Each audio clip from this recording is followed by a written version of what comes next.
Why was everyone ignoring her at the briefing table? Maya Reynolds sat near the end, hands clasped in front of her, her M4A5 resting quietly beside her boots. The chatter of her team filled the tent, confident voices, restless energy, the kind of noise soldiers make before dawn when nerves mix with adrenaline. But no one spoke to her. No one asked her opinion. Not that they ever did. She learned long ago that silence could be armor. Outside, the Afghan mountains loomed, jagged silhouettes against a bruised sky. Wind pushed through the cracks of the command tent, carrying the smell of dust and diesel. The radio hummed softly as maps rustled under tired hands. Lieutenant Daniels stood at the front, his voice sharp as he outlined the plan for Operation Iron Reach. It was simple, at least on paper. Intercept a Taliban convoy suspected of carrying Zahrani, the regional commander responsible for months of coordinated ambushes. Neutralize the target, secure intel, extract. Maya had studied the terrain for days, memorizing every contour line, every possible overwatch point. Her calculations had become second nature: elevation angles, wind drift, atmospheric pressure. To her, numbers and distance were languages she could speak fluently, even when no one listened. "Reynolds," Daniels said suddenly, not looking at her. "You'll take overwatch from Ridge 3. Radio confirmation when you're set. Don't fall asleep up there." A few of the men chuckled. Maya said nothing. She just nodded once, the same quiet acknowledgement she always gave. She was used to their jokes. In basic training, they'd called her Mouse. Too small, too quiet, too calm. When everyone else had shouted through drills or cursed through exhaustion, she just breathed, steady and controlled, adjusting her rifle with deliberate precision. Her father had taught her that long before she wore a uniform. "Never rush the shot," he used to say, his voice echoing across the Montana range at sunset. "Breathing, the rhythm of truth. Find it and the world slows down." He passed away 2 years before she enlisted. But sometimes, when she exhaled before a shot, she could still hear him. She checked her rifle one last time, feeling the smooth click of the bolt, the faint warmth of the barrel from the morning test fire. Her M4A5 was more than a weapon.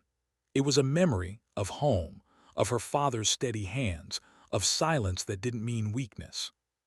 When the convoy finally appeared below the ridge 6 hours later, dawn had bled into the mountains. Pale light spilled across jagged rock and sand, illuminating the long line of trucks winding through the valley floor. Through her scope, the world became smaller, sharper. Every movement below magnified. Every heartbeat counted. "Still think the quiet girl's got what it takes?" Daniel's voice crackled in her earpiece. Maya didn't respond. She focused instead on the lead vehicle, the dust trail curling behind it like smoke from an unseen fire. The target, Hakim Zahrani, was supposed to be inside. She'd seen his face in the intel briefings so many times that it was burned into her mind. The man who'd ordered attacks that killed 23 Americans. But revenge was what drove her. It never had been. She just wanted precision, the kind that stopped chaos before it could begin. "Target vehicle approaching checkpoint Alpha," came the voice over the radio. "Primary confirmed. Reynolds, you're cleared to engage." Her breathing slowed. The world fell away. 500 meters, light crosswind from the west, slight elevation drop. She made the adjustments without thought, each click of the scope a heartbeat. Her finger found the trigger, resting there gently. "Taking the shot," she whispered, the first words she'd spoken all day. The rifle kicked, a single, contained burst of motion. Through the scope, Zahrani fell. The convoy erupted in chaos, soldiers scrambling, shouting, firing blindly into the rocks. "Target down," she said, her voice calm, detached, proceeding to cover extraction. But calm turned to crisis in seconds. As her team moved to retrieve intel from the convoy, the valley exploded with return fire. Hidden fighters emerged from the ridges like shadows peeling off stone. The first bullet struck the dirt near her teammates. Then came the shouting. Ambush, ambush, multiple tangos. Maya shifted positions fast, dragging her rifle and spotting scope up a few meters to a sharper angle. Dust stung her eyes as gunfire echoed in the canyon. "Daniels is hit," someone yelled over the radio. "We've got 2 down." She bit down the surge of panic, her breathing steady, her scope steady. "Copy," she said quietly. "I've got overwatch." And then the rhythm began. Inhale, exhale, fire. The first insurgent fell, a flicker of movement stilled by precision. Then another. Her voice came through the radio, even and unshaken. "Target down, left ridge, next." Her tone never changed. For her team, those words became a lifeline, calm amid chaos. Each time she spoke, the gunfire lessened. Each time she fired, the space around them grew safer. The fight lasted 19 minutes. By the time the rescue helicopters appeared on the horizon, 19 enemy bodies lay scattered across the rocks, each one felled by a single shot. When Colonel Eileen Collins arrived with the evac chopper, she found Maya still in position, watching through her scope, scanning the ridges for movement. Collins put a hand on her shoulder. "I've never seen anything like that," she murmured. Maya didn't look up. She just exhaled softly, eyes still behind the glass. "Neither have I, ma'am," she said. "Not like that." The story of what would come to be called the Valley Incident spread faster than gunfire. Reports described a lone Overwatch operator neutralizing an entire ambush. Some called it luck. Others called it impossible. But in war, stories travel on whispers, and Maya Reynolds' name began to echo across bases, briefing rooms, and even the corridors of command. 6 weeks later, she was called into Colonel Collins' office. The colonel stood by the window, sunlight pouring across stacks of reports. She turned when Maya entered, her eyes serious. "Lieutenant Commander William Mitchell requested your file," Collins said, sliding a folder across the desk. "Navy SEALs, Team 8. Maya blinked. "The SEALs, ma'am, I'm." "Not one of them," Collins finished. "Yes, I told him that," he said. "Neither are her targets." There was a pause, the faint hum of the air conditioner, the scent of coffee long gone cold. "You've got something most people don't," Collins said quietly. "You see what others miss. You don't need noise to make an impact." Maya nodded slowly, unsure whether to feel honored or exposed. She'd always worked in the shadows, behind scopes, behind silence. The idea of joining a SEAL team felt unreal. "Get some rest," Collins added. "You're deploying in 3 weeks." As Maya left the office, she caught her reflection in the window, the same quiet eyes, the same steady expression. For a moment, she saw not the soldier the others doubted, but the one her father had always believed she could be. Night before deployment. Her rifle lay across the bed, cleaned, oiled, ready. Outside, the air smelled faintly of rain. She ran her fingers along the barrel, a familiar ritual, almost like prayer. Her mind replayed the valley, the screams, the silence that followed. For every confirmed kill, there were faces she'd never see again. And for every saved life, there was still the cost she carried quietly. "Never rush the shot," she whispered to herself again. "Find the rhythm, trust it." She looked up at the clock. 200 hours. Her transport left at dawn. The wind pressed against the barracks window, and somewhere beyond, thunder rolled soft, distant, patient. Maya closed her eyes. She wasn't chasing glory. She wasn't chasing revenge. She was chasing something simpler: control, balance, maybe redemption. Because deep down, she knew something the others didn't. It wasn't the rifle that made her steady. It was the silence between each breath. And soon, that silence was about to echo across an entire war zone. Why did they look at her like that? Maya stood in the hangar beside her gear, duffel slung over one shoulder, rifle case in hand. Around her, members of SEAL Team 8 moved with the easy confidence of veterans. Their laughter was low, familiar, and sharp-edged. the kind of sound that made outsiders feel smaller. She wasn't one of them, not yet, maybe not ever. The C-17's engines hummed, vibrating through the concrete floor as crewmen loaded crates of ammunition. The air smelled of oil and jet fuel, but also something else, anticipation. The kind of electric stillness that comes before deployment. Commander William Mitchell, tall, calm, all business, approached her with a clipboard. His expression gave away nothing. "You Reynolds?" he asked, scanning her with that seasoned look officers use to size people up in seconds. "Yes, sir." He nodded once. "You're with us from this point forward, officially attached to Team 8 for Operation Shadow Pike. You'll coordinate long-range overwatch, same as your last assignment."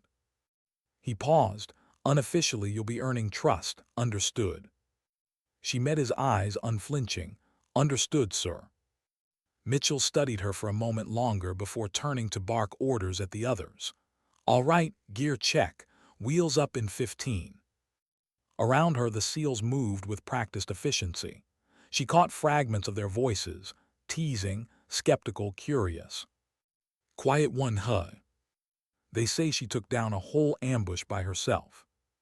"Yeah, and I once dated a supermodel in Kandahar." Maya focused on her rifle. The latch clicked open, and the polished black steel of her M4A7 gleamed under the hangar lights. She ran a cloth across the barrel, ignoring the whispers. "You don't prove yourself by talking. You prove it by breathing steady when no one else can." The flight was long, the kind where hours blur into silence and thoughts crawl back from the corners of your mind. As the C-17 rumbled through the night, Maya sat by the window, staring at the dim outlines of mountains below. Mitchell sat a few rows ahead, reading the mission brief again.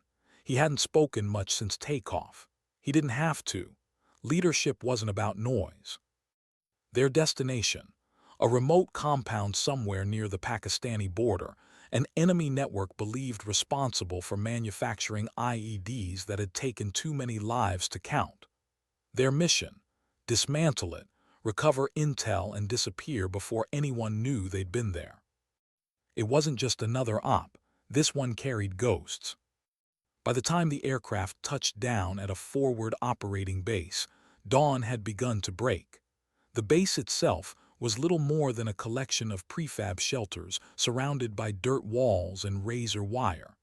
Dust hung heavy in the air. Mitchell motioned her toward a briefing tent. "We'll get you settled in, Reynolds. Don't mind the noise. My guys are good at what they do, but they've never worked with, well, someone like you." "Someone quiet?" she asked dryly. He gave a small smirk, "Something like that." By the third night in country, the rhythm of deployment had settled in. Long patrols, longer silences, the kind of waiting that wears down even the strongest nerves. Maya had begun to notice small things about the team: Ramirez, the joker with quick hands and quicker humor; Jackson, tall, watchful, the one who never smiled but always had everyone's back; and Mitchell, who moved like someone always 3 steps ahead of chaos. Still, she felt their distance. Not hostility, just skepticism. That invisible wall of doubt between proven and unproven. That night the air was unusually still. No wind, no movement, no dogs barking in the distant village. Just heat pressing down, heavy and suffocating. Maya was cleaning her rifle in the safe house when it happened. The first crack of gunfire shattered the quiet, then another, then glass exploding as bullets tore through the walls. "Ambush, multiple shooters," Mitchell's voice cut through the chaos. Maya rolled from her cot, instinct guiding her before fear could form. Her rifle came up, sights aligned. Dust rained from the ceiling as more rounds hit. She crawled to the window, peering through the narrow slit. Figures in the darkness, quick, coordinated, closing in. "One tango, maybe more," she reported, voice low, calm, steady. She fired once. A flash in the distance collapsed. "They're trying to surround us," she called out. Mitchell ducked behind an overturned table, returning fire. "Ramirez on me. Jackson, cover the south wall. Gunfire chewed through the plaster, sparks flew. The air was thick with smoke and shouts. For 20 minutes they held, trading bursts, conserving rounds. But ammo runs out faster than courage. When Ramirez took a hit to the shoulder, Mitchell's tone changed. "We're falling back. Extraction point Bravo. Move." They moved in pairs through the narrow alleys, shadows flickering under faint moonlight.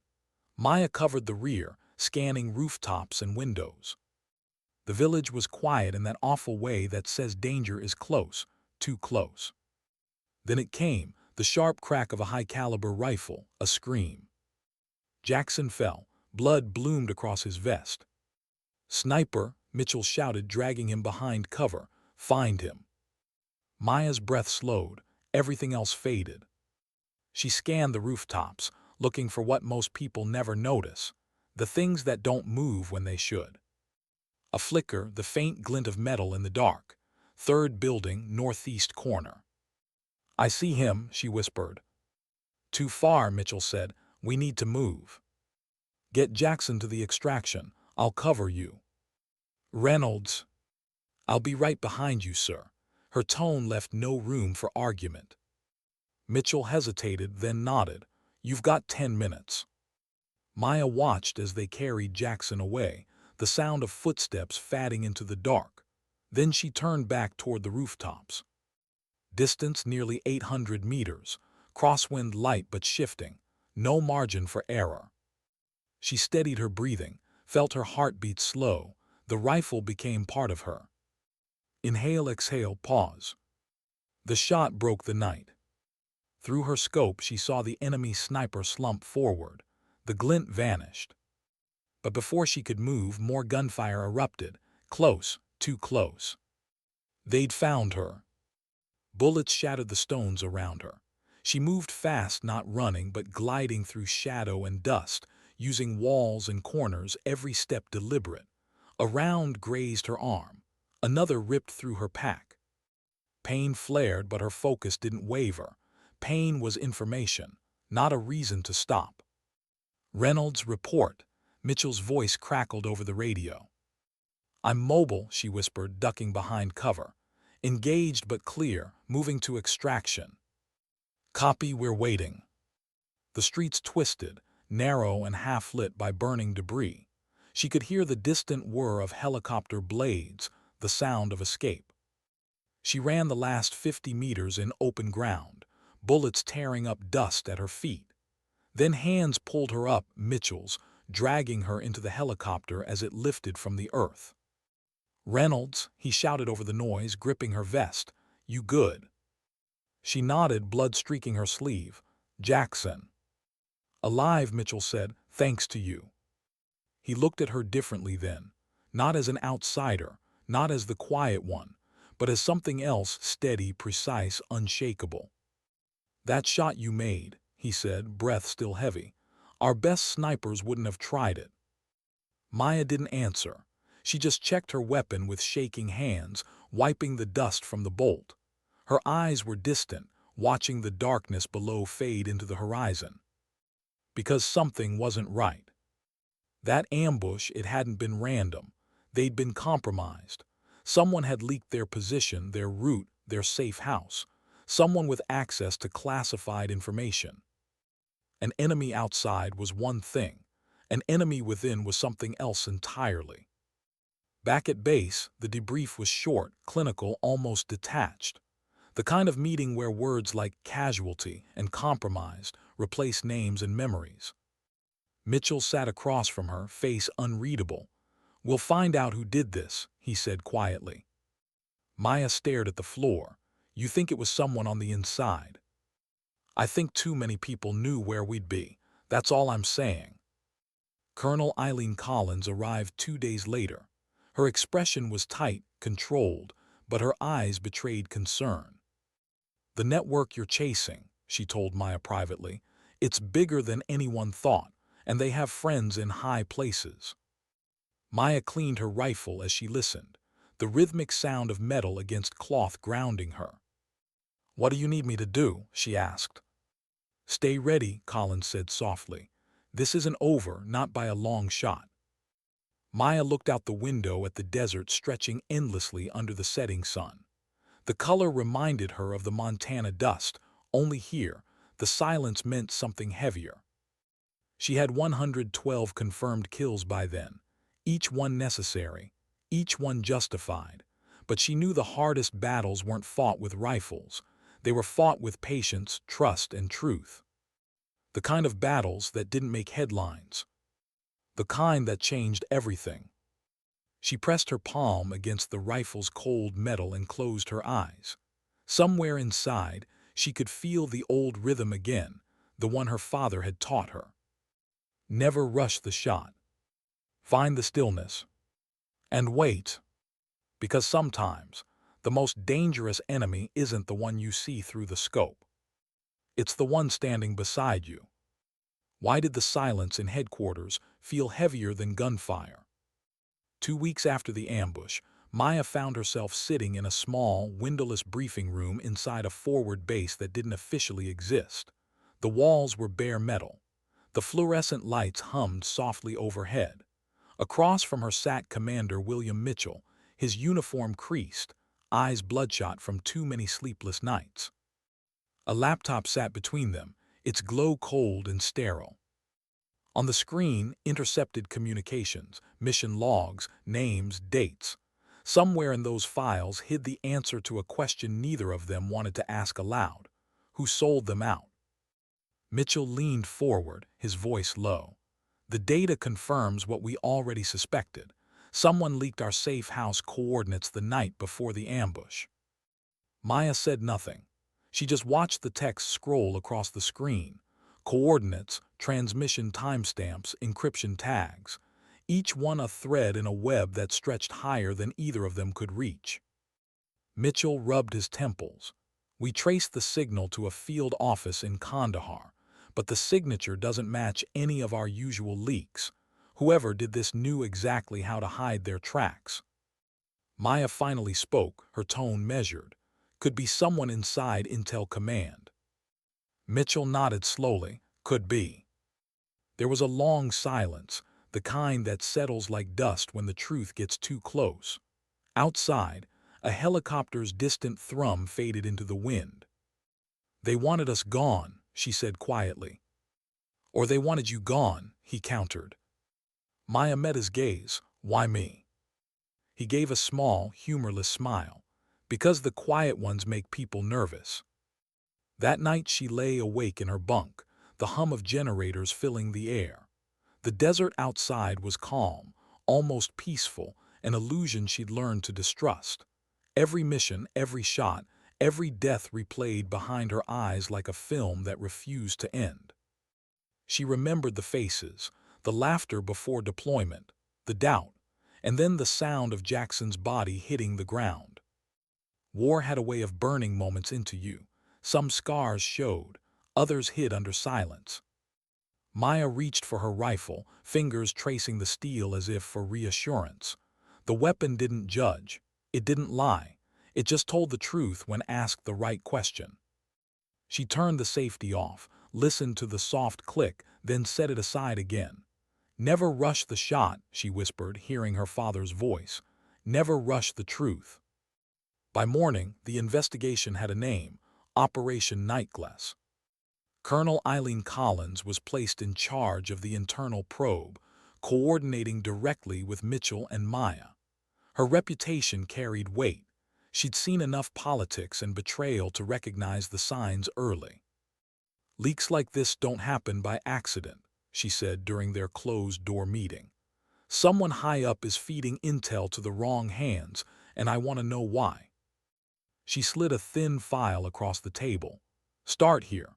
Surveillance reports, personnel transfers, unusual data access. See if you recognize anything. Maya flipped through the pages, her trained eyes picking up small inconsistencies. Timestamps out of sync, duplicate file movements, authorization signed by 2 different officers in the same hour. She stopped at one page. Here, she said, pointing, this signature doesn't match the others. Mitchell leaned closer. Captain Rourke, Communications Division. Collins nodded grimly. He's been with Intelligence Command for 8 years. Clean record, commendations, family on base housing. Too clean, Maya said softly. Mitchell looked at her. You think he's the leak? I think he's the thread we pull, she replied. And if we're right, we won't like what unravels. That night they moved quietly through the compound's administrative sector, just two shadows in the dark. No uniforms, no insignia, only necessity. Mitchell used a bypass key to unlock the communications room. The air inside was cold, metallic. Rows of servers hummed softly, lights blinking like tiny warnings. Maya crouched near a workstation, plugging in a portable drive Collins had given her. We're pulling Rourke's access logs, she said. Everything from the last 30 days. The download bar crawled slowly across the screen. The room felt too still. Feels strange, Mitchell said after a moment. Hunting one of our own. Maya didn't look up. We're not hunting, we're confirming. When the files finished transferring, she disconnected the drive, sliding it into her vest pocket. Got it. Let's move. But as they turned toward the door, a voice echoed from the corridor. Commander Mitchell. Both froze. Captain Rourke stood in the doorway, hands casually behind his back. His tone was calm, but his eyes were sharp. You're a long way from your sector, sir. Mitchell's expression didn't change. Could say the same about you, Captain. I was checking on a system alert, Rourke said smoothly. Strange timing, don't you think? Two ghosts wandering into comms at 200. Maya watched him closely. His posture was too relaxed, his smile too controlled. She'd seen that look before men who thought they held the upper hand. Colonel Collins authorized the access, Mitchell said flatly. Rourke's smile widened. Did she? For a long moment, no one spoke. The air seemed to thicken between them. Finally, Rourke stepped aside. Be careful, Commander. Some doors are better left closed. Mitchell and Maya walked past him, silent. But the tension followed them out into the night air like a shadow that refused to fade. 2 days later, Rourke was gone. Official reports said he'd been transferred back to the States on short notice. Unofficially, Collins knew better. He ran, she told them during the next meeting. Someone warned him. Mitchell slammed a hand against the table. We were this close. Maya stayed quiet, staring at the empty chair where Rourke's nameplate still sat. Then we're not looking at one leak, she said softly. We're looking at a network. Collins exhaled, and we just scared it. Weeks turned into months. Operation Nightglass expanded, covert audits, field interrogations, digital forensics. It was a war fought in silence, and Maya was right in the center of it. Her skills behind the scope translated into intelligence work, patience, precision, attention to detail. She could wait longer than anyone, see patterns others missed. At night, when the base slept, she pored over data until her eyes burned. Every file, every timestamp, every signature. She built a map, a web of names, each line connecting to another like crosshairs converging on a single truth. Mitchell often found her still awake in the early hours. You ever sleep? He'd ask. She'd glance up, eyes shadowed by exhaustion. When it's over. But it wasn't over, it was just beginning. One evening, as the sun dipped below the horizon, a new transmission came through, encrypted, partially corrupted, but enough to trace. Coordinates matching a known insurgent route, sent from a secure military channel. The sender ID belonged to someone at headquarters, not Rourke, someone higher. Maya and Mitchell looked at each other as the data scrolled. It wasn't a rogue operator, it wasn't one bad seed, it was systemic. And that changed everything. 3 nights later, Maya stood alone on the flight deck of the USS Abraham Lincoln. Wind whipped across the steel surface, carrying the salt and engine fumes from the sea. The stars stretched overhead, endless, indifferent. She leaned on the railing, the cool metal grounding her thoughts. Below, the carrier's lights shimmered across the water. Every flicker reminded her of something, the light in her scope before a shot, the reflection of doubt in someone's eyes, the way silence filled the space between truths. She thought of her father, of Montana, of what he'd say if he saw her now. "You always did see further than most, kiddo." A faint smile touched her lips. Mitchell joined her, setting a mug of coffee beside her elbow. "You know," he said, "most people would have taken leave after what we've been through." "Most people don't have something unfinished," she replied. He studied her for a moment. "You're not just chasing the leak, are you?" She shook her head slowly. "I'm chasing what it took from us." The wind blew harder. Somewhere below, waves crashed against steel. "Rourke not done running," Mitchell said. "And whoever's backing him, they're not done watching." Maya's gaze stayed on the horizon. "Then we keep moving, one breath at a time." He nodded quietly. "You're not the quiet one anymore, Reynolds." She smiled faintly. "Quiet doesn't mean still." Later that night, she sat in her quarters, typing a report Collins had requested. Every detail precise, every word deliberate, but her mind wandered. 500 meters, light crosswind, slight elevation drop. Only now the targets weren't on a battlefield. They were behind desks, wearing medals, smiling for cameras. The thought chilled her. War, she realized, didn't end when the shooting stopped. Sometimes it just changed uniforms. She closed the laptop and leaned back, eyes closing briefly. She didn't know yet how deep the betrayal went, but she could feel it like a storm building far away, still unseen but inevitable.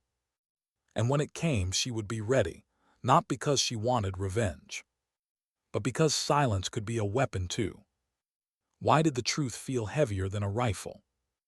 Maya sat alone in the command center's dim light, the hum of servers filling the silence around her. The air smelled faintly of burnt coffee and cold metal, the scent of places where no one slept enough, where secrets lived longer than people.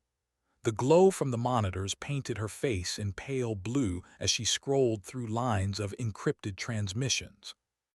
Every message was another heartbeat in a hidden network. Every name, another shadow on the wall. The deeper she dug, the more the lines blurred, who was loyal, who was bought, who simply followed orders too blindly to notice the rot underneath. Behind her, the door opened softly. Mitchell entered, sleeves rolled, his expression carved from exhaustion. He set 2 mugs on the table. "Black, no sugar," he said. "You look like you need it." Maya didn't turn from the screen. "You ever wonder how far it goes?" "All the time," he admitted, "but wondering doesn't stop it." She finally looked up, her eyes tired but clear. "No, it doesn't, but seeing does." On the screen, a chain of coded emails blinked open. The sender, a logistics officer stationed in Kuwait. The recipient, unknown. The subject line was blank, just a string of numbers. Maya clicked. A familiar coordinate string appeared. Mitchell's jaw tightened. "That's one of ours." She nodded slowly. "A supply drop we ran 2 months ago. Someone duplicated our internal routing orders, masked them under a transport manifest." "Which means?" "They're using our own movements to mask theirs," she finished. Mitchell leaned against the table, rubbing his temples. "They're ghosts, Reynolds, bureaucratic ghosts. You can't shoot what you can't see." Maya stared at the coordinates. "Maybe not, but you can learn their rhythm." He looked at her. "Their rhythm." She took a slow breath. "Patterns, habits, even liars keep time." 3 weeks later, the web had a center. A name kept reappearing, a man Maya had once seen in passing at a Pentagon briefing, Colonel Adrian Voss. Charming, decorated, and untouchable. Voss was the kind of officer who knew everyone and owed no one. His signature appeared on deployment rosters, funding authorizations, and, more disturbingly, redacted transport routes later linked to missing ordnance. Maya showed the file to Collins and Mitchell in a closed meeting. Voss's authorization code shows up in every transmission Rourke sent, she explained. Every trail ends at him. Collins folded her arms. You're sure? Yes, ma'am, Maya said. I double-checked metadata across 3 servers. Mitchell's voice dropped. If this is true, then Voss is feeding mission intel straight to insurgent networks. Collins exhaled. You have no idea how far his reach goes. He's got connections in defense oversight, procurement, even joint command. Then we go higher, Maya said quietly. We go clean. Mitchell looked at her, not as her superior, but as someone who'd seen too many careers end on the wrong side of truth. You know what happens to people who try to go clean in this system. She didn't blink. Maybe it's time someone did. The operation to expose Voss was simple in theory, dangerous in execution. Collins could protect them only so far. Beyond that, they'd be on their own. Their goal: intercept an encrypted data transfer scheduled through a private satellite uplink from a secure bunker outside Riyadh. The transfer was disguised as a logistics update. In reality, it contained financial records tying Voss's authorizations to off-book funding streams. It would be Maya's job to access the server, extract the payload, and transmit it back to Collins before Voss's men wiped it clean. It sounded procedural. It never was. 2 nights before departure, Maya walked the empty hangar alone, the echo of her boots trailing her like a shadow. Her rifle rested on a nearby crate, cleaned, oiled, perfect. But she wasn't thinking about the rifle. She was thinking about the line, the invisible one that divided duty from conscience. She'd been trained to follow orders. But what if the people giving them were the ones breaking everything sacred about the uniform she wore? For a long time she stood in the dark, listening to the faint hum of distant turbines. Her reflection in the rifle's polished steel looked back, tired, steady, older than her years. When Mitchell appeared at the door, she didn't turn. You think we'll make it through this one? He asked. She gave a small smile.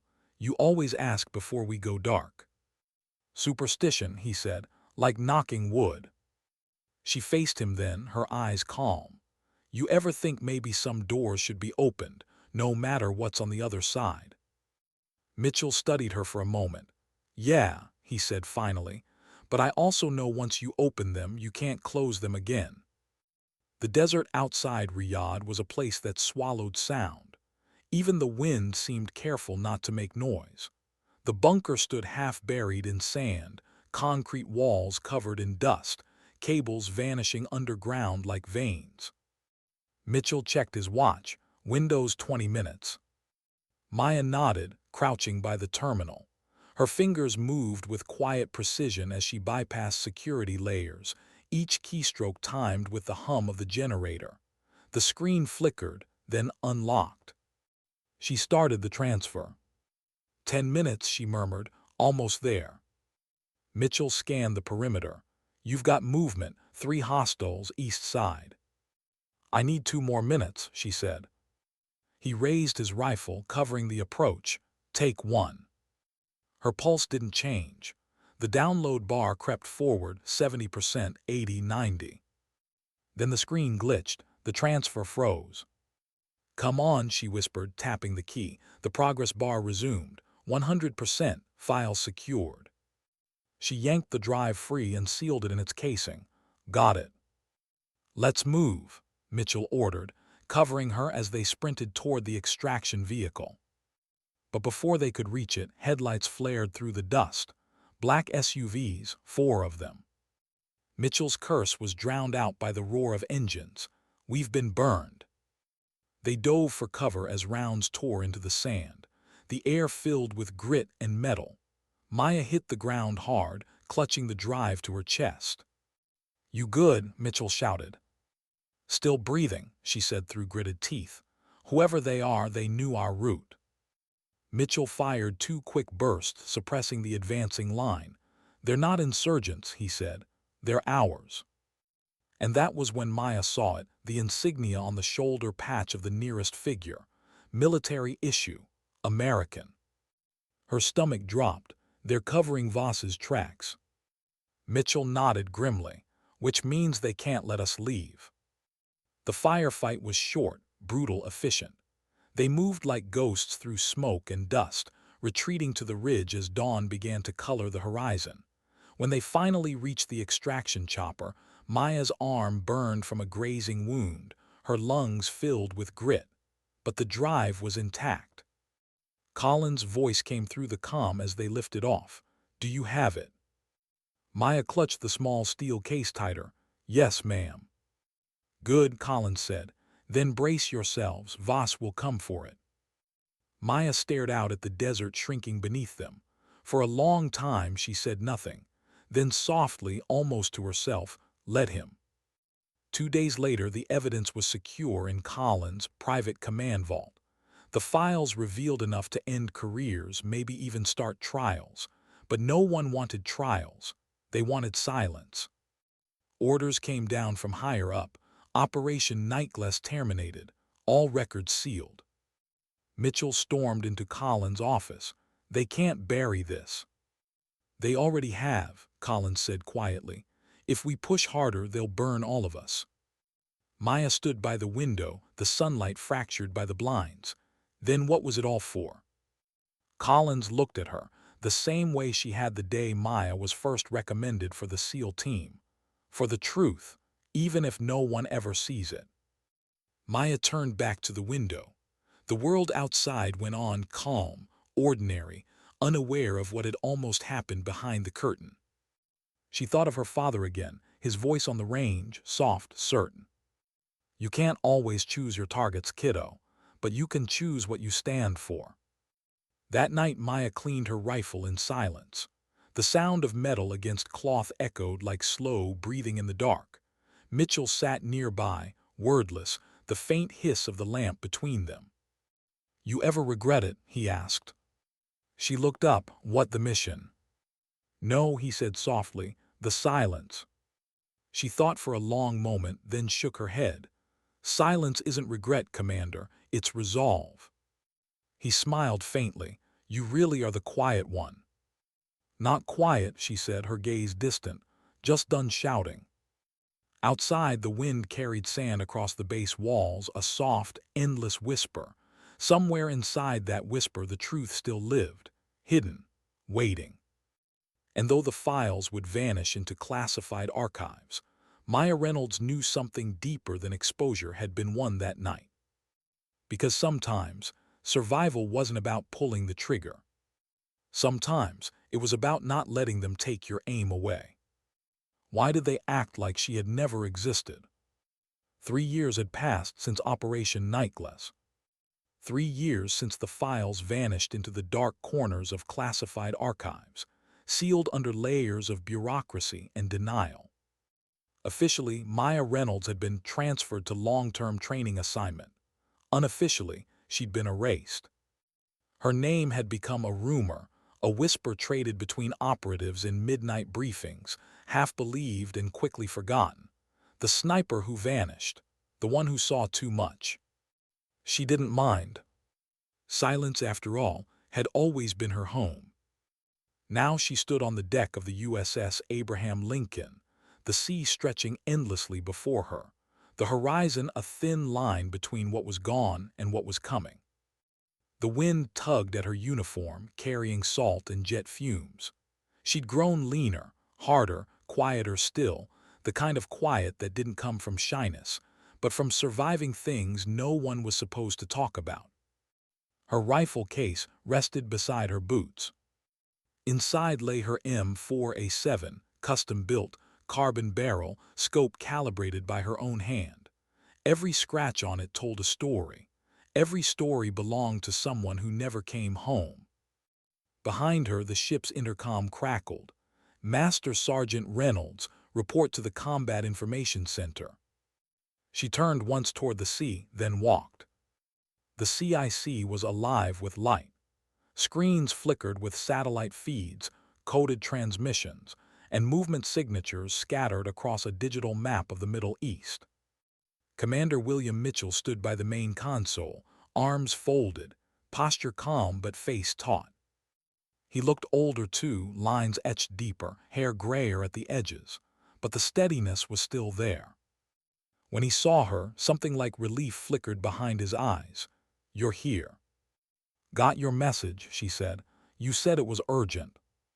Mitchell motioned toward the screen. "It is." The feed zoomed in on a region of coastline, Yemen. A compound sat hidden between ridges, its heat signatures glowing faintly. "High-value network," he said. "We've been tracking them for months. Weapons manufacturing, financing cells, maybe even leadership command." Maya studied the layout, her instincts kicking in. Triple perimeter, guard towers, reinforced bunker, that's not a training cell. "No," Mitchell said, "it's a coordination hub, and one of our satellites picked up something else. A familiar face." He tapped a key. The image sharpened, a grainy photo of a man stepping out of a jeep. His gait was distinctive, his profile unmistakable. Maya's stomach tightened. "Rourke." Mitchell nodded, back from the dead. The room seemed to shrink around them. Rourke, the officer who'd leaked their safe house, who'd vanished before justice caught him, the one who'd started it all. "He's working with them," she said quietly. "Leading them," Mitchell corrected, "and this time we're finishing it." Maya stared at the image, the ghost who'd once stood in the same hallways, worn the same flag. "Does Collins know?" she asked. Mitchell hesitated. "She does, but she's being moved into a new post, politics." Maya gave a dry laugh that held no humor.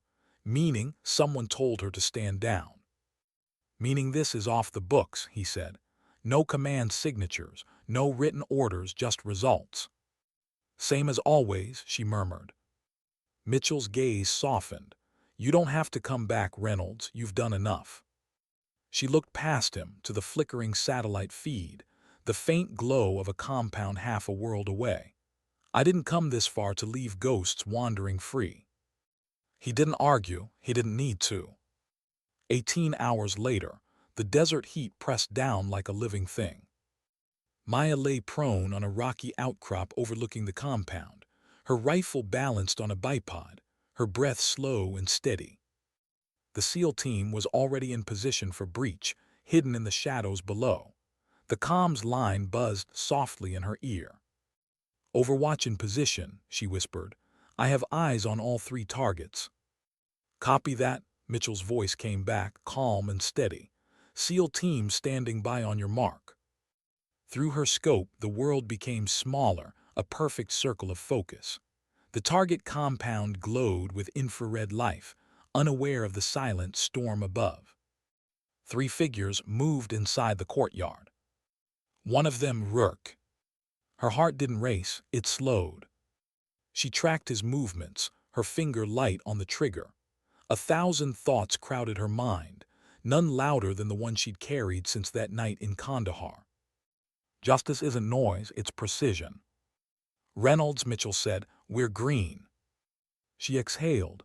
Her father's voice came back soft, patient. "Never rush the shot." She squeezed. The rifle kicked. Through her scope, Rourke dropped. Before the others could react, Maya adjusted, firing twice more. 3 shots. 3 targets. 3 lives that had made chaos possible, gone quietly. "All targets down," she reported, voice steady. "Team clear to move." "Copy," Mitchell said. "Good shooting." Maya kept her scope on the compound as the team breached. The faint sound of distant boots echoed through her headset. The mission unfolded like a rehearsed dance, clean, efficient, final. When it was over, the comms filled with 2 words she hadn't heard in years. "Objective secure." She lowered her rifle, her body finally relaxing into the earth beneath her. The weight of it, not just the rifle, but everything that had led here, settled into her bones. She didn't smile, she didn't need to. She just whispered, "Target 500." The wind carried it away. Back aboard the carrier, the deck lights shimmered under the stars. The sea stretched endlessly in every direction, the hum of engines steady beneath her feet. Maya stood near the railing again, her rifle case at her side. Mitchell joined her quietly, 2 mugs in hand. "You broke the record," he said softly. 500 confirmed. "Numbers don't matter," she replied. He nodded. "No, but what they meant does." He handed her a small satellite phone. "Someone wants to talk to you." She raised an eyebrow, took the phone and pressed it to her ear. "Reynolds," came the voice, older, steadier but familiar. "General Collins," Maya said quietly. "It's official," Collins said. "You've done what no one else has. The Pentagon's buzzing, but that's not why I called." Maya said nothing. "I wanted to say thank you," Collins continued, "for keeping faith when the rest of us had to keep quiet. You've earned your rest, Sergeant, but something tells me you won't take it." Maya's lips curved into the faintest of smiles. "You know me too well, ma'am." Collins chuckled softly. "Your next post's already written. Advanced Precision Engagement School. You'll be training the next generation." The line crackled. "Make sure they understand what silence really means." Then the call ended. Maya stared at the phone for a long moment before setting it down beside her mug. Below, the waves shimmered like glass calm, infinite, unknowing. She whispered, "Never rush the shot," more to the sea than to herself. Then she walked away. Weeks later, the sound of boots echoed across the floor of a newly built training facility tucked deep within Fort Bragg. 30 elite marksmen and women stood in neat rows, each wearing the same look: curiosity, pride, and a touch of arrogance. Maya entered the room, uniform crisp, eyes clear, voice low but firm. The chatter died instantly. "My name is Master Sergeant Maya Reynolds," she began. "You're here because someone told you you're the best." A pause, the weight of her words filled the space. "Being the best isn't about how many targets you hit," she continued. "It's about the ones you choose not to take." A few exchanged glances, a couple frowned, others listened, really listened. She looked at them, young, confident, unaware of how fragile certainty could be. "They'll tell you my record is 500 confirmed eliminations," she said. "What they won't tell you is how many lives those shots saved. That's the real measure of what we do." Her voice softened, almost like reflection. "Your weapon is not your purpose, it's your responsibility." Silence. The kind of silence that wasn't awkward but sacred. As she turned to begin her first lesson, Mitchell's voice echoed faintly in her memory. "You're not the quiet one anymore, Reynolds." She smiled inwardly. Maybe not, but she'd built something greater than noise. That evening, as the sun sank behind the training grounds, she stood alone at the range. Her students had left. The air still carried the smell of cordite and dust. She raised her rifle, sighted a single distant target, and took one slow breath. No command. No mission. Just her and the sound of wind through grass. The shot cracked a perfect center. She lowered the rifle and let out a soft breath. There would be no more missions, no more ambushes, no more ghosts. But her silence, that quiet strength that had once been mocked, would live on through every soldier she trained. And one day, when someone asked them where they'd learned patience, precision, and restraint, they'd answer with quiet pride. Maya Reynolds, the quiet one who changed everything. The wind moved gently across the field, carrying the echo of that single, perfect shot into the fading light.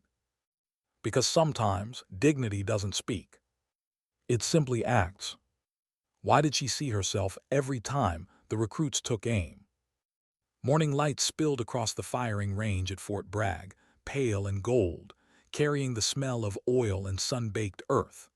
Maya Reynolds walked the line slowly, the rhythmic sound of rifles firing punctuating her thoughts like a heartbeat. She watched hands, breathing, shoulders, tiny details most instructors missed but she always saw.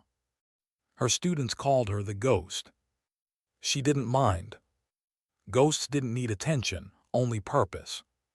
Each trainee had their stance, their style, their fear, But one stood apart, a young woman near the end of the line. Slender build, steady eyes. M4 braced too tightly against her shoulder like she was trying to prove something with every shot. "Cadet Harper," Maya said quietly, standing behind her. The recruit froze. "Yes, ma'am." "Ease your grip. The rifle's not your enemy." Harper exhaled, loosening her fingers. The next round hit dead center. Maya gave a small nod. "Better, remember, control is calm, calm is truth." She moved on, leaving Harper with the faintest spark of pride that would grow into something larger. Maya saw it happen in slow motion. The same spark she'd carried once, back when people laughed at the quiet girl in Montana who just wanted to learn how to breathe steady. By noon, the line was quiet again. Brass casings glinted in the dirt like scattered memories. Maya holstered her tablet and walked toward the observation tower. Commander Mitchell met her halfway, his hair silver now, his gait slower but eyes still sharp. "You're building a new generation," he said, climbing the stairs beside her. "I'm trying," she replied. "The rest is up to them." He smiled. "You sound like Collins." "Maybe that's not a bad thing." They stood at the railing, watching the recruits reset their targets. Below, Harper adjusted her scope, checking wind, breath, distance. The precision reminded Maya of herself, young, doubtful, stubborn. Mitchell handed her a folder. "Thought you should see this. Deployment request. Overseas sniper rotation. They want one of yours." She opened it. Harper's name was on top. Maya's expression didn't change, but something behind her eyes flickered, that familiar mixture of pride and fear. "She's ready," she said quietly. "Maybe," Mitchell replied, "but are you?" That night the base slept. The range was silent except for the whisper of wind through the targets. Maya sat alone in her office, a mug of black coffee untouched beside a pile of training reports. The lamp cast a soft circle of light around her, leaving the rest of the room in shadow. She scrolled through Harper's performance data, perfect scores, consistent timing, unshakable focus. But beyond the numbers, Maya saw something deeper. That same loneliness, that same need to prove worth in a world that doubted softness. She closed the file, leaned back, and let her thoughts wander where she rarely let them go, to the faces of those she'd lost. Jackson, Ramirez, even Rourke. The ghosts never shouted, they just watched from the edges of her mind, waiting. Her phone buzzed, breaking the stillness. Mitchell again. 2 words on the screen: "Turn on the news." She did, and her breath caught. The footage was grainy, night vision green. A desert ridge, small arms fire, a voice shouting coordinates over radio static, then an explosion blooming in the dark. The Chiron read, "Joint Task Force Engagement, Yemen Border Region." Her eyes focused on one line of text beneath it: "Staff Sergeant E. Harper missing in action." Maya's world went quiet. By morning she was already packed. She hadn't been activated, hadn't been ordered, but some calls didn't need orders. Collins' voice answered after the first ring. "I saw it," Collins said. "You can't go, Maya, not officially." "Then I'll go quietly," Maya replied. "You'll burn every regulation in the book." "I've burned worse." A pause, then Collins sighed. "Fine. There's a transport leaving Dover tonight, off record. If anyone asks, you were never on it." "Understood," Maya said softly. "Thank you." Collins hesitated before hanging up. "Maya, bring her home." The transport plane cut through the night like a moving shadow. Inside, Maya sat strapped between crates of supplies, the low hum of the engines matching her heartbeat. She held a folded photo in her hand, her students on graduation day, smiling. Harper stood slightly apart, just like Maya once had. She thought about what she'd told them during their final briefing. "You'll be remembered not for the shots you take, but for the silence you keep afterward." Now that silence felt heavier than ever. When the plane touched down at an Allied base near the Yemeni border, the heat wrapped around her like an old enemy. She moved through the logistics center unseen. a veteran no one questioned, carrying authority like a shadow carries form. Mitchell met her there, already waiting, fatigue etched into his face. "I figured you, show," he said. "Command doesn't know you're here." "Good," she said. "Then they can't stop me." He handed her a dossier. Harper's unit was tracking armed smugglers near the Wadi al-Rashid Valley. They were ambushed. We recovered 3 survivors. Harper wasn't one of them. Maya scanned the report, jaw tight. "Coordinates." He pointed to the map. "Here, but it's unstable. No one's going back in until it's secured." "Someone is," she said. Mitchell's voice softened. "You don't have to carry everyone, Reynolds." She met his eyes. "That's the thing, Commander. I'm not carrying them. I'm just keeping them from being forgotten." Night fell over the desert like a curtain. The stars shimmered cold above, unblinking. Maya lay prone on a ridge, her rifle steady, her breathing measured. Through her scope, the valley stretched below, scattered debris, burned trucks, faint movement among the rocks. She whispered into her comm, "Overwatch in position." Mitchell's voice answered from the mobile command post miles away. "Copy. Any sign?" "Not yet," she said, "but something's moving near the wrecks, small profile. Could be insurgents scavenging. Or could be her." She adjusted her focus. There, a glint of metal, a faint silhouette crawling from the wreckage. Too deliberate for random, too careful for looters. Maya's chest tightened. "I've got her." She watched as Harper dragged herself toward cover, her leg wrapped in a torn field dressing, her rifle slung awkwardly. Alone, wounded, still fighting. "Mitchell," Maya said, "I'm going in." "Negative, too hot." "Then turn off the feed," she replied. "You don't want to see this." She slid down the slope, quiet as breath, the sand absorbing her footsteps. The distance closed fast, 50 meters, 30, 10. When she reached Harper's side, the young woman turned sharply, rifle half raised before recognition hit. "Ma'am," Harper's voice cracked. They said no one was coming." Maya knelt beside her, checking the wound. "They were wrong. Can you move?" "Barely." "Then don't. I've got you." She slung Harper's arm around her shoulders and began the long climb back up the ridge. The weight wasn't much, not compared to the silence that had followed her all these years, but it felt heavier because this one still breathed. Halfway up, Harper whispered, "Why'd you come?" Maya didn't answer right away.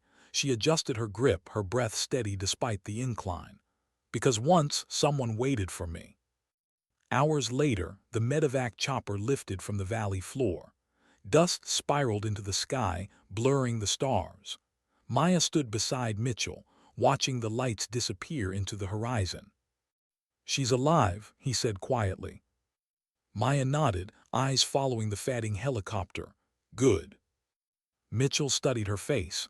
"You broke protocol again." "Wouldn't be the first time." He gave a tired smile. "You know, Reynolds, every time I think your story over, you start a new chapter." She didn't smile back. "Stories don't end, Commander, they just echo."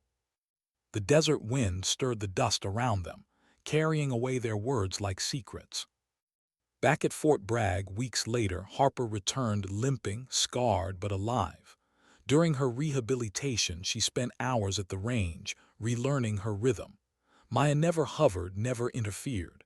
She simply watched from the tower, the way her father once had. When Harper finally hit the center target again, she turned toward the observation deck. Maya nodded once, approval without praise, pride without words. Harper smiled through tears she tried to hide. That evening, Maya logged the final report. All personnel recovered, training effective. Then she turned off the computer and looked around the empty classroom. Sunlight poured through the blinds, dust motes swirling like tiny ghosts. On the whiteboard, someone had written a quote in chalk. "Control is calm, calm is truth." Maya touched the words lightly, then erased them with her sleeve. Not because she didn't believe them, but because lessons weren't meant to be monuments. They were meant to live inside the next breath someone took. She stepped outside, the sky turning orange over the field. Recruits' voices echoed in the distance. Life went on. For the first time in years, she felt peace. Not the fragile kind that breaks with gunfire, but the quiet kind that doesn't need to explain itself. She smiled faintly, whispering into the wind, "Never rush the shot, never rush the life you save." The breeze carried her words across the range, dissolving into the horizon where dusk met dawn. A reminder that silence, when lived with purpose, never truly ends. Why did people who never met her start quoting her? Years passed. Bases changed, uniforms changed, even wars changed. But the name Maya Reynolds began appearing in places she had never been. Snipers she'd trained used her sayings like prayers whispered before dawn. Control is calm. Calm is truth. Never rush the shot. Those words traveled faster than bullets printed in training manuals, written on helmets, murmured before missions. But what unsettled Maya wasn't fame. It was what came with it. The myth of her had grown louder than the truth. The Pentagon used her name to recruit. Journalists wrote profiles calling her the silent legend. There were documentaries, speeches, honors she never attended. But the woman behind the rifle, the one who bled quietly, who doubted, who mourned, had vanished behind a polished silhouette. She had become a symbol. And symbols, she knew, couldn't tell their side of the story. On a gray morning, Maya stood before a wall of photographs, graduates of the Advanced Precision Engagement School. Dozens of faces stared back at her, framed in sunlight and shadow. Some she remembered clearly, others had become ghosts in her mind, lost to time or duty. A knock came at her door. She turned. Mitchell entered, his uniform freshly pressed but his eyes softer with age. "Morning, Master Sergeant," he greeted, though the title always sounded strange when spoken by him. "You're early," she said. "I've been ordered to be. General Collins wants us in D.C. today." Maya frowned. "Why?" He handed her a classified memo. "Congressional Review. They're drafting something called the Reynolds Doctrine." She read the header, a policy proposal on long-range engagement ethics, citing her field philosophy as a foundation. Her jaw tightened. "They're using my name to justify tactical preemption." "Preemptive elimination of potential threats," Mitchell clarified grimly. "They're calling it the precision principle." Her voice cooled. "They twisted it." Mitchell sighed. "They always do. You taught patience. They turned it into permission." She set the memo down, her fingers pressing into the paper. "They never understood. A sniper's greatest strength isn't the trigger, it's restraint." He looked at her knowing, resigned. "You could stop this, testify, tell them what you meant." She shook her head slowly. "Truth doesn't belong in their rooms, Commander. They'll dress it up until it salutes." "You're not wrong," he said softly. "But if you stay silent again, they'll make your silence theirs." That sentence lingered like smoke. The hearing room in Washington was colder than any mountain ridge she'd lain on. Rows of suits filled the seats, screens flickering with statistics, projections, footage. Her name was everywhere, engraved, displayed, quoted. When they introduced her, the audience stood, cameras flashed. Maya didn't speak for several seconds. She simply looked at them, these men and women in polished shoes, trading words about wars they'd never smelled. Finally, she leaned toward the microphone. "Thank you for the invitation," she said softly.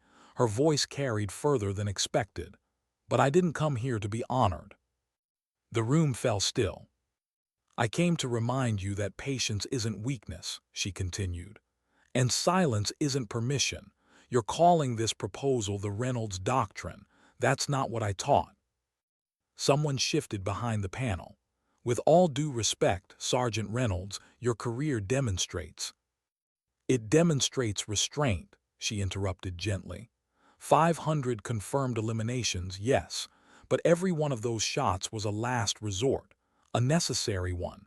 You can't legislate judgment with a headline. The committee chair frowned. So you reject association with this doctrine? I reject anything that removes conscience from command, she said. The silence afterward wasn't polite. It was uneasy, honest. Mitchell, seated behind her, caught her glance and nodded once, proud, quiet approval. The kind that didn't need words. By the time she left the Capitol that afternoon, the sun was setting over the Potomac. The air smelled of rain, faintly metallic, like the scent of rifle oil before deployment. She walked alone, her uniform blending into the crowd of commuters and tourists who didn't know her story, didn't need to. For the first time in years, she felt small, not diminished, just human again. A voice startled her, Master Sergeant Reynolds. She turned. A young woman stood there, maybe 25. Civilian clothes, a nervous smile. "Ma'am, I'm sorry to bother you," she said, "but I went through your program 2 years ago, Afghanistan rotation." Maya smiled faintly. "How's your aim?" The woman laughed softly. "Improving, but it's what you said that stuck, about silence, about choosing what matters." Her eyes brightened, then softened. "I just wanted to say thank you. You kept me alive." Maya looked at her for a long moment, then touched her shoulder gently. "Then remember, it's not the shot that saves you. It's the pause before it." As the young woman disappeared into the crowd, Maya stood still, not because she couldn't move, but because she realized something. Her silence hadn't been erased, it had been passed on. Weeks later, Maya returned to Fort Bragg. The base looked different, newer equipment, fresh recruits, the ghosts of old wars fading into new technologies. But the range was the same. The air still smelled like gun oil and sun. She walked to the firing line and found Harper there, now wearing instructor's insignia. "You kept it running," Maya said. "Wouldn't let it die," Harper replied, smiling. "You built something worth protecting." Maya nodded slowly. "You ready for the next wave?" Harper glanced downrange at the trainees. "They're raw, eager, but they listen, eventually." "That's all that matters," Maya said. They stood together side by side, watching a recruit take her first shot. The bullet hit wide. The girl cursed under her breath. Harper chuckled. "Reminds you of anyone?" Maya smiled. "Maybe all of us." That night, after the recruits were dismissed, Maya lingered alone on the empty field. The sun had long vanished. The stars looked sharp and clear, the same ones she'd watched from deserts and rooftops, from war zones and carriers. She sat on the bench near the observation tower, her rifle laid across her knees. For once, she didn't clean it. She just held it. The quiet pressed close, not heavy, not sad, just present. She thought about the doctrine, about the people who'd used her name, about the girl she'd once been who didn't belong in anyone's legend. She thought about what Mitchell had said. "If you stay silent, they'll make your silence theirs." Maybe that was true once, but now, her silence didn't belong to them anymore. It belonged to every soldier who'd ever chosen patience over pride, precision over panic, conscience over command. Maya raised her head toward the horizon and smiled faintly. "That's enough." The next morning, she retired officially. No ceremony, no speeches, just a signature and a handshake from Mitchell, now the director of Training Command. "You'll hate retirement," he said as they walked out of the office. "Probably," she replied. "You know, they'll still tell your story. They'll still call you the quiet one." She smiled, eyes on the sunlight outside. "Then I hope they remember what quiet really means." As they stepped into the open air, a breeze swept across the base, light, almost playful. The flags above the training field rippled softly. Maya paused, watching them flutter in rhythm. The wind carried the faint echo of a gunshot from the distant range, a trainee's first bulls. Mitchell looked at her. "You hear that?" She nodded slowly. "Yeah, that's not the sound of war anymore." He smiled. "Then what is it?" She met his gaze, the corners of her mouth softening. It's the sound of someone learning how not to fight. They stood there, listening to that single, distant echo, a heartbeat stretched across generations. And for the first time, Maya Reynolds felt the world was finally catching up to her kind of silence. Why did the world seem louder now that she'd stopped listening for danger? Years had passed since Maya's retirement. The wars she'd once shaped had shifted into history books, and the recruits she'd trained had become instructors themselves. The range at Fort Bragg still carried her footsteps, faint but unforgotten, the echo of patience walking beside precision. She lived now on a quiet piece of land in Montana. A small house, one window facing east where the morning light slid across the hills. Every sunrise painted the same ridge line she'd stared at as a child when her father taught her to breathe between beats. Some days she would step outside before dawn, coffee steaming in her hands, the cold air sharp enough to remind her she was still here. The horizon looked exactly like the desert edges she once crawled across, only now it asked nothing of her. No orders, no targets, only stillness. On the porch beside her hung a photograph, her father, younger, teaching her how to shoulder a rifle. Beneath it, a plaque engraved with 6 words she'd written herself. Control is calm, calm is truth. One afternoon, a truck rolled up the dirt road, military plates, fresh dust, the sound of duty refusing to forget her. She knew before he stepped out who it was. Mitchell. Older now, slower, leaning on a cane but still wearing that same half-smile that never reached both sides of his face. You always find the quiet places, he said, looking around. I build them, she replied. Someone has to. He handed her a thin folder. The Pentagon's planning a memorial series. They want to name a range after you.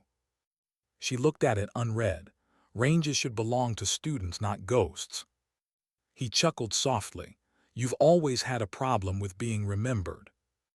I don't mind being remembered, she said, setting the folder aside. I just don't want to be mistaken.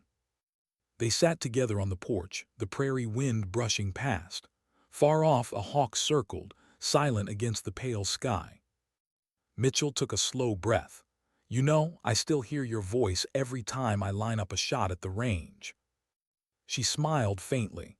Then stop lining up shots, Commander. You're supposed to be retired. He laughed, the sound dry and warm. Fair point.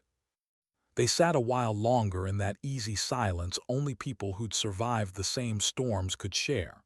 Then, quietly, Mitchell said, They asked me to give the speech when they unveil your range. Want me to say anything in particular? Maya looked out toward the hills, the sunlight catching the golden grass. Tell them, she said slowly, that silence isn't the absence of courage. It's what courage sounds like before it speaks. After he left, the days fell back into rhythm. She tended her small garden, wrote letters to Harper, who was now heading the sniper program in Germany, and sometimes drove into town where no one recognized her as anything more than Ms. Reynolds, the quiet woman who tips well at the diner. But even quiet lives gather echoes. One evening, as she sat reading on the porch, a black SUV stopped by the fence. A young woman in uniform stepped out, polished boots, posture straight but eyes uncertain. She held out an envelope. Ma'am, I'm sorry to intrude, she began, but I was told to deliver this personally. It's from the Department of Defense. Maya nodded and took it. Thank you, Sergeant. The woman hesitated, permission to ask a question. Maya smiled. Go ahead. Is it true, the young soldier asked softly, that you could hit a target 1,000 meters away in a crosswind? Maya looked at her for a long moment, then said, once or twice, but that's not the important part. What is? She nodded toward the horizon, knowing when not to. The soldier smiled, the kind of smile that meant she understood more than she realized, then saluted and drove away. Inside the envelope was a simple letter. Master Sergeant Reynolds, Your teachings have now been formally adopted into doctrine across all branches. Your emphasis on ethical restraint will serve as the foundation for advanced engagement training worldwide. General Eileen Collins. Maya folded the letter carefully and set it beneath her father's photo. Not a trophy. A full circle. That night thunder rolled in the distance, slow, deliberate, like the sound of memory remembering itself. Rain tapped against the roof. Maya sat by the window, her rifle dismantled on the table, not for war but for care. The ritual still calmed her hands. Lightning flashed, and for a moment the reflection in the glass showed both the young sniper she'd been and the woman she'd become. Different faces, same breath. She whispered to the storm, "Every shot changes something, but not every silence does. Some silences build." Years slipped quietly into each other. Visitors came less often, but letters kept arriving from soldiers, students, even journalists. They all wanted the same thing: her voice, her advice, her version of what war meant. She answered only one. It came from a recruit who had just finished her first deployment. "Ma'am, I used to think strength meant never missing. Now I think it means waiting until you're sure you must. Thank you for teaching me that." Maya smiled when she read it. That was enough legacy for a lifetime. One morning Harper arrived unannounced. Her hair was streaked with gray now, her movements confident but gentler. She brought coffee and a folded flag. "They renamed the school after you," she said quietly. "Didn't ask, just did it." Maya ran a thumb along the flag's edge. "Then make sure the students earn it every day." Harper nodded, eyes glistening. "They already are." They sat outside until the light faded. Before leaving, Harper asked, "Ma'am, do you ever miss it? The missions, the rush?" Maya thought for a long while before answering. "I miss the silence before the shot," she said. "Not because of what came after, but because, in that breath, the world always felt still. Honest." Harper smiled. "You taught us that honesty." After she left, Maya watched the road until the taillights disappeared into the dusk. The quiet that followed wasn't lonely. It was earned. Weeks later, she woke before dawn and felt the kind of peace that doesn't ask for company. She brewed coffee, stepped outside, and watched the first light climb over the hills. On the porch railing rested her rifle, clean, unused for years. She picked it up, sighted the far ridge, and smiled at the way her hands still knew their rhythm. Then, deliberately, she set the weapon down. Her breath came steady, slow, one last calibration.